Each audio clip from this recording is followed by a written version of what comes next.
Welcome back to drama explained in Hindi. तो आज हम विंसेंजो का एपिसोड 4 डिस्कस करेंगे। में लाइक्स और सब्सक्राइब करना मत भूलिएगा ताकि जब भी हम नेक्स्ट एपिसोड पोस्ट करें आपको पता चल जाए। विंसेंजो मिस्टर होंग को बताता है कि कोई आरडीयू नाम से आपको फ़ोन कर रहा था। मिस्टर होंग कुछ बताते उससे पहले ही एक ट्रक रेस्टोरेंट में घुसकर एक्सीडेंट कर देता। विंसेंजो बेहोश होते होते मिस्टर होंग की तरफ देखता है। चायंग वहाँ पहुँचती है और दोनों को खून में लथपथ देखती है। हॉस्पिटल में डॉक्टर्स विंसेंजो का इलाज कर रहे होते हैं और मिस्टर होंग की डेथ हो जाती है। चायंग बहुत दुखी हो जाती है, रोने लगती है। मिस्टर होंग के फ्यूनरल वाले दिन चायंग टीवी पर न्यूज़ देखती है कि उन पर लोगों से रिश्वत लेकर काम करने का इल्ज़ाम लगा है कि वो वैसे तो लोगों के मसीहा बनते फिरते थे पर लोगों से रिश्वत लेते थे, बेईमान थे। चायंग दुखी हो जाती है। उधर म्यूंगी भी ये न्यूज़ देख रही होती है और वो न्यूज़ देखते हुए डांस कर रही होती है। मिस्टर होंग के ऑफिस के बाहर बिल्डिंग के लोग अफसोस में खड़े होते हैं। मिस्टर होंग का असिस्टेंट वहां आता है और वो भी रोने लग जाता है। जुनवू चायंग के साथ मिस्टर होंग की कब्र पर जाता है और वहां पर उसे संभालता है। उधर मिस्टर होंग के ऑफिस के बाहर बहुत सारे लोग आकर फूल रख के जाते हैं और मैसेज लिख कर जाते हैं कि आपने हमें तब सहारा दिया जब हमारे पास कोई रास्ता नहीं था, धन्यवाद। और इस तरह से काफ़ी सारे मैसेज इकट्ठे हो जाते हैं वहाँ पर एक एक करके। और बाबेल की दवा RDU 90 अप्रूव हो जाती है क्योंकि मिस्टर होंग की ना होने की वजह से वो लोग केस जीत जाते हैं। चायंग मिस्टर होंग के ऑफिस का सामान पैक कर रही होती है और उनके साथ बिताया हुआ पुराना समय सोचकर रोने लगती है। बिल्डिंग के लोग भी बात कर रहे होते हैं कि जिपुरागी लॉ फर्म बंद हो रही है और विंसेंजो को भी 10 दिन हो गए बेहोश हुए हुए, उसे अभी तक होश नहीं आया, अब हम क्या करेंगे। चायंग विंसेंजो से मिलने जाती है हॉस्पिटल में और वो बेहोश होता है और वो उससे कहती है कि आज डैड की डेथ को 10 दिन हो गए, मुझे तो ये एक्सीडेंट नहीं लगता, मीडिया ने तो उन्हें बेईमान साबित कर दिया पर मेरे पास कोई सबूत नहीं है, क्या करूं, कुछ समझ नहीं आ रहा है। तुम भी बेहोश पड़े हो, पता है कितना बिल भर रही हो तुम्हारा।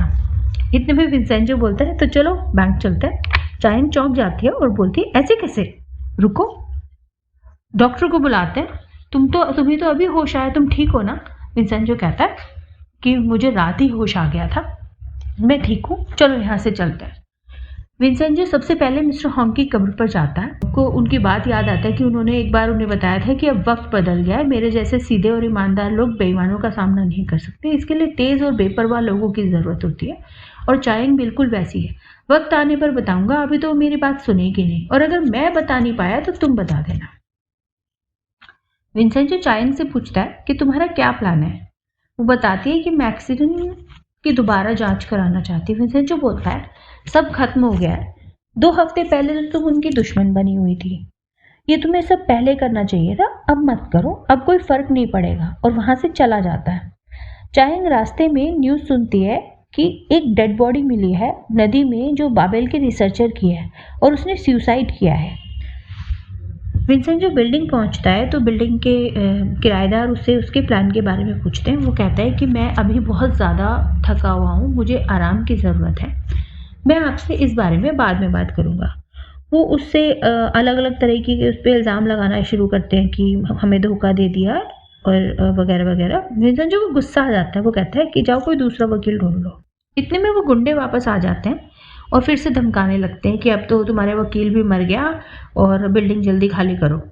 तो वो विंसेंजो को धमकी देने लगता है कि जब इस बिल्डिंग की फाउंडेशन का सीमेंट गिर रहा होगा तो उसमें तुम्हें गाड़ूंगा। विंसेंजो बोलता है मुझे अकेले रहना पसंद नहीं है, मैं तुम मेरे साथ ही रहोगे, फिक्र मत करो। ये कह के वो चला जाता है।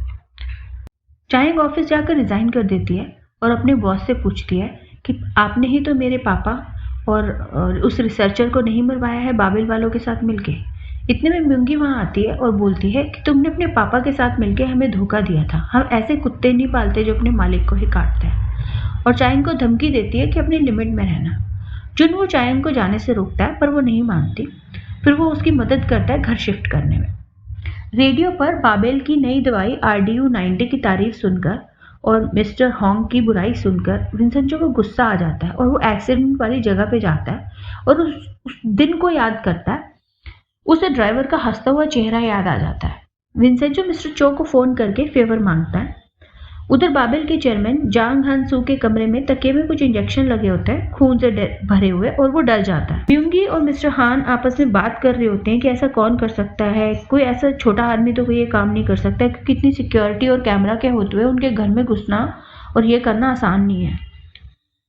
मिस्टर जांग हान सू को खुश करने के लिए चायंग को इल्जाम लगा देते हैं वो लोग कि चायंग ने किया है ये सब कुछ। हांसो चायंग को जेल में बंद कराने के लिए ऑर्डर दे देता है।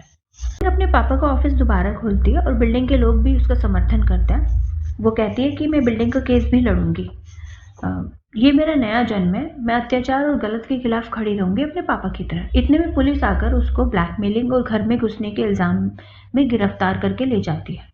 शायद पुलिस स्टेशन में बहस कर रही होती है कि मैं 7 बजे के बाद अपने घर में ही थी, तुमको क्या लगता है मैं इतनी सिक्योरिटी के बीच जाके सब कुछ कर सकती हूँ। मिस्टर हॉन्ग के असिस्टेंट मिस्टर नाम विंसेंजो से मदद मांगने आते हैं, पर वो मना कर देता है कि चायंग काबिल वकील है, वो शाम तक खुद ही बाहर आ जाएगी। उधर विंसेंजो भी परेशान हो रहा होता है कि रात हो गई है, चायंग अभी तक बाहर क्यों नहीं आ पाई। सुबह हो जाती है और पुलिस वाले बात कर रहे होते हैं कि इसके पड़ोसी ने बता दिया कि ये तो सच बोल रही थी, अब क्या करें, हमने तो गुसांग से पैसे ले लिए। वो चायंग से मिलने आता है और पुलिस वालों के साथ बहस करने लगता है कि मुझे सबूत दिखाओ। उसको डांट पड़ जाती है। इतने में विंसेंजो सबूत लेके आता है, चायंग के घर के सामने के दुकान की सीसीटीवी फुटेज, और बोलता है कि मैं इनका वकील हूँ, अगर तुम्हारे पास कोई सबूत नहीं है तो इन्हें अभी रिहा करो। चायंग पुलिस स्टेशन से बाहर आकर विंसेंजो से पूछती है कि ये तुमने किया था ना, क्योंकि अगर तुमने नहीं किया होता तो तुम यहाँ नहीं आते, यहाँ तो तुम सिर्फ अपनी गिल्ट यानी पछतावे को कम करने के लिए आए हो कि तुम्हारे किए की सजा मुझे मिल रही है। जुनवो अपना इंट्रोडक्शन विंसेंजो से कराता है। विंसेंजो पूछता है कि तुम मुझे कैसे जानते हो। जुनवो कहता है कि मैंने आपके ऊपर बैकग्राउंड चेक किया था चायंग के कहने पे। विंसेंजो वहाँ से चला जाता है और चायंग उसके पीछे पीछे कॉफ़ी शॉप जाती है। वहाँ पर उन दोनों के बीच में बात होती है। चायंग बोलती है कि मैं पूरे कोरिया में सबसे तेज दिमाग की हूँ, अब मुझे सच सच बताओ। विंसेंजो उससे माफ़ी मांगता है और बोलता है कि मुझे गुस्सा आ गया था, मैं आँख के बदले आँख लेने में यकीन रखता हूँ। वो चायंग को जुपरागी लॉ फर्म बंद करने को कहता है। चायंग बोलती है कि बोलने वाले तुम होते कौन हो। विंसेंजो कहता है तुम्हारे पापा के मरने से पहले तुम्हें पता है उन्हें किसका फ़ोन आया था, रिसर्चर मिंचुल का। चायंग बोलती है कि इतनी बड़ी बात तुमने मुझे पहले क्यों नहीं बताई। विंसेंजो बोलता है तुम क्या कर लेती, तुम सिर्फ उनका आपस में कनेक्शन साबित कर सकती हो, उनको किसी ने मरवाया है ये नहीं। मुझसे ज़्यादा तो तुम्हें पता होना चाहिए कि बाबेल और वुसांग को हराना नामुमकिन है। फालतू की लड़ाई छोड़कर सामने आने वाली मौके के बारे में सोच। चायंग अपने घर में सोच रही होती है कि कोई तो मेरी मदद करे, सब मना कर देते हैं। चायंग विंसेंजो को मिलने बुलाती है और उसे कुछ केस डिटेल्स देती है कि मैंने ऐसे बहुत सारे केस लड़े हैं जिसमें बिल्डिंग किसी बड़ी कंपनी के पास जाने वाली होती है, पर मैंने उसे बचा लिया। मुझे नहीं पता तुम्हें वो बिल्डिंग क्यों चाहिए, पर तुम्हें वो हर कीमत पर चाहिए ये मैं जानती हूँ, क्योंकि शायद तुम ही उसके असली मालिक हो। मैं तुम्हारा केस लड़ने के लिए तैयार हूँ। विंसेंजो पूछता है तुम्हें क्या चाहिए बदले में। चायंग बोलती है कि तुम जो भी प्लान कर रहे हो बाबेल के अगेंस्ट, मैं उसमें शामिल होना चाहती हूँ, क्योंकि मेरे पापा को गलत तरीके से मारा गया है। विंसेंजो बोलता है ये वकील का काम नहीं है। चायंग बोलती है मैं वकील की तरह नहीं, बेटी की तरह बात कर रही हूँ। विंसेंजो मान जाता है। दोनों ट्रक ड्राइवर से मिलने जेल जाता है। वो बोलता है कि ब्रेक खराब हो गए थे इसलिए एक्सीडेंट हुआ। विंसेंजो कहता है कि तुमने अपने केस में 1-2 साल की सजा कम करने के लिए ये सब किया। वो मना करता है तो विंसेंजो से धमकी देता है कि या तो चुपचाप मुझे सब कुछ सच सच बता दो, वरना आज रात सिर्फ किसी से टकराने से ही तुम जेल में ही मर जाओगे। वो उसे बताता है कि किसी मिस्टर प्यो नाम के बंदे ने अपने बॉस से बात कराई थी, मैं उन्हें नहीं जानता, बस उनका नंबर है। विंसेंजो से नंबर ले लेता है और जाने लगता है। चायंग बोलती है कि इसने उन्हें मारा है, पर मैं इसका कुछ भी नहीं बिगाड़ सकती। विंसेंजो रुक जाता है और जोर से चिल्लाता है कि धन्यवाद, तुमने मुझे बताया सब कुछ सच सच, अब तुम्हारी गवाही की मदद से हम केस दोबारा खुलवा सकेंगे। इतने में जेल का गार्ड आके उस ड्राइवर को शक की नज़र से देखने लगता है। विंसेंजो और चायंग वहाँ से चले जाते हैं। चायंग विंसेंजो से पूछती है कि क्या इटली में भी लॉयर्स इस तरीके से काम करते हैं। विंसेंजो कहता है कि वहाँ यहाँ से ज़्यादा खतरनाक क्रिमिनल्स हैं। म्यूंगी जेल में ट्रक ड्राइवर को मरवा देती है। चायंग उसके मरने की खबर विंसेंजो को देती है। विंसेंजो पूछता है कि अब तुम्हें कैसा लग रहा है। चायंग बोलती है बुरा लग रहा है, पता नहीं था ऐसा लगेगा। आगे से हम सब करेंगे पर किसी को जान से नहीं मारेंगे। विंसेंजो को मिस्टर प्यो के बारे में पता चलता है और वो चायांग के साथ वहाँ जाने लगते हैं। इतने में मिस्टर नाम, जो मिस्टर होंग के असिस्टेंट थे, वो उठ जाते हैं और बोलते हैं कि मैंने सब सुन लिया, मुझे आपका प्लान पता चल गया है, मैं भी आपके साथ हूँ, मैं भी मिस्टर होंग का बदला लेना चाहता हूँ। विंसेंजो मिस्टर प्यो का पीछा करते करते बाथरूम में मिलता है एक बार के। उनके बीच लड़ाई होती है, विंसेंजो उसे बेहोश कर देता है। मिस्टर प्यो विंसेंजो के कहने पर अपने बॉस को भी बुला लेते हैं, वो लोग उसको भी बेहोश कर देते हैं। विंसेंजो उनको कहीं लेके जाते हैं, दोनों को बांध बूंद रखा होता है और बोलता है कि ये एक रशियन गन है, ना तो ये पुलिस के पास है ना ही NIS के पास, तुम्हारे पास कहाँ से आई? मुझे पता है कि तुम पहले मिलिट्री के इंटेलिजेंस डिवीजन में काम करते थे। इलीगल तरीके से गन हासिल करना कोई बहुत बड़ी बात नहीं है तुम्हारे लिए। अब जल्दी बताओ मिस्टर होंग को किसने मरवाया? विंसेंजो उनमें से एक को गोली मार देता है। चायांग डर जाती है और बोलती है कि हमने तो डिसाइड किया था हम किसी को नहीं मारेंगे, अब ये सबको बता देगा। विंसेंजो बोलता है कि फिर तो इसको भी मार देते हैं। गोली की आवाज़ आती है। उधर म्यूंगी लॉन्ड्री में होती है और उसके पास कोई खून के कपड़े रख के जाता है। उसके फ़ोन पर मिस्टर फ्यो की फ़ोटो आती है गोली लगे हुए। लाइट चली जाती है और वो बाहर जाने लगती है, पर दरवाज़ा बंद होता है। विंसेंजो से फ़ोन करके धमकी देता है। वो पूछती है कि कौन बोल रहा है, तो विंसेंजो बोलता है कि वही जिससे तुम्हें डरना चाहिए। उधर एक ट्रक उसकी तरफ बढ़ता है। विंसेंजो से बताता है कि ये खून के कपड़े वाले ने बताया था कि तुमने मिस्टर होंग और रिसर्चर को मरवाया है। वो ट्रक गेट पर आके रुक जाता है। म्यूंगी डर जाती है बहुत ज़्यादा। विंसेंजो कहता है कि या तो तुम कल तक मिस्टर होंग के नाम पर लगा कीचड़ हटा देना, वरना याद रखना कि आज़ादी की एक कीमत होती है।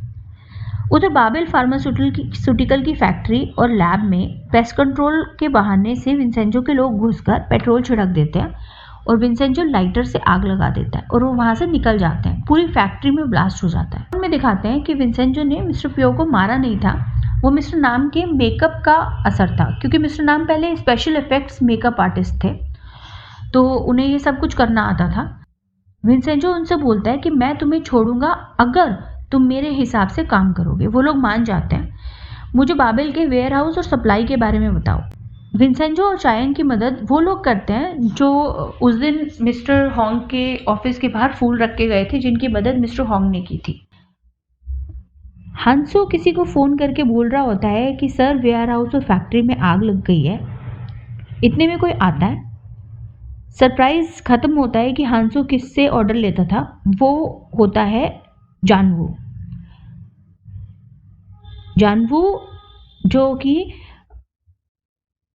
जो कि चायांग का असिस्टेंट था। उसको देखकर हांसो कहता है भैया ये उन्हीं लोगों का काम है जो मेरे कमरे में घुसे थे, मैं उन्हें देख लूंगा। जानवू उसे चुप करा देता है। उधर चायांग और उसके साथी आग देखकर खुश हो जाते हैं। विंसेंजो को मिस्टर होंग की बातें याद आती हैं कि वो उन्हें ख़त्म करना चाहते थे और विंसेंजो इटालियन में बोलता है, एक मुहावरा बोलता है कि मैं ही जीतूंगा।